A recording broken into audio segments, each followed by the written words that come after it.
ইনশাল্লাহ আমরা অচিরেই, যেটা আমি আগেও আপনাদেরকে বলেছিলাম আমার পূর্বের এখানে যখন আমি এসেছিলাম, যে আমাদের বগুড়ার স্ট্র্যাটেজিক ইম্পর্টেন্স অনেক বেশি। এখানে আমরা চাই একটা অত্যাধুনিক বিমান ঘাঁটি প্রস্তুত করার জন্য, যেখানে আমাদের অত্যাধুনিক জঙ্গি বিমান আসবে অবশ্যই, এবং এই ব্যাপারেও আমাদের সরকারের অনেক আমাদেরকে সহযোগিতা করছেন। ইনশাল্লাহ আমরা অচিরেই আপনাদেরকে শুভ সংবাদ দিতে পারবো যে আমরা নতুন জঙ্গি বিমান কিনছি, এবং সেই বিমান ইনশাল্লাহ বিমান বাহিনী ঘাঁটি বগুড়াতে আসবে। এটাই হচ্ছে আমার প্রতিজ্ঞা ইনশাল্লাহ। বগুড়াবাসীর কাছে উনি বলে গিয়েছিলেন যে এখানে আন্তর্জাতিক বিমানবন্দর হবে, সেটার লক্ষ্যে আজকে আমাদের এখানে আসা। তা আসলে আমি মনে করি বগুড়াবাসী অনেক ভাগ্যবান। আমাদের যাত্রাটা কিন্তু আমরা বগুড়া দিয়েই শুরু করেছি।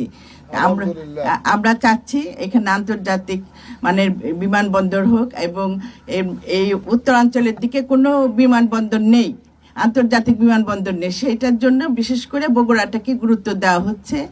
আমরা পাশাপাশি আন্তর্জাতিক বিমানবন্দরের পাশাপাশি আমরা যেটা এখন পরিকল্পনা নিয়েছি যে আমরা একটা ফ্লাইং একাডেমিটা চালাবো, কারণ আমাদের পাইলটের অনেক দরকার।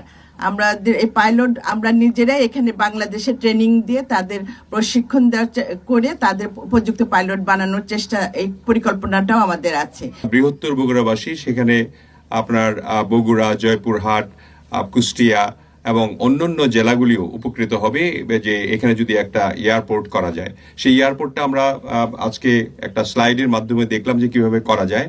সেটা করলে ইন্টারন্যাশনাল করলে পরে আমাদের যে কাজগুলি করা লাগবে সেই কাজগুলির জন্য আমাদের এলজিআরডি প্রতিমন্ত্রী মহোদয় এবং আমাদের এখানকার যে লোকাল এমপিরা যারা আছেন তারা আমাদেরকে সহযোগিতা করবেন বলে আশ্বস্ত করেছেন। এই জন্য আমরা নিশ্চয়ই তাদের মুখে শুনবো এগুলি।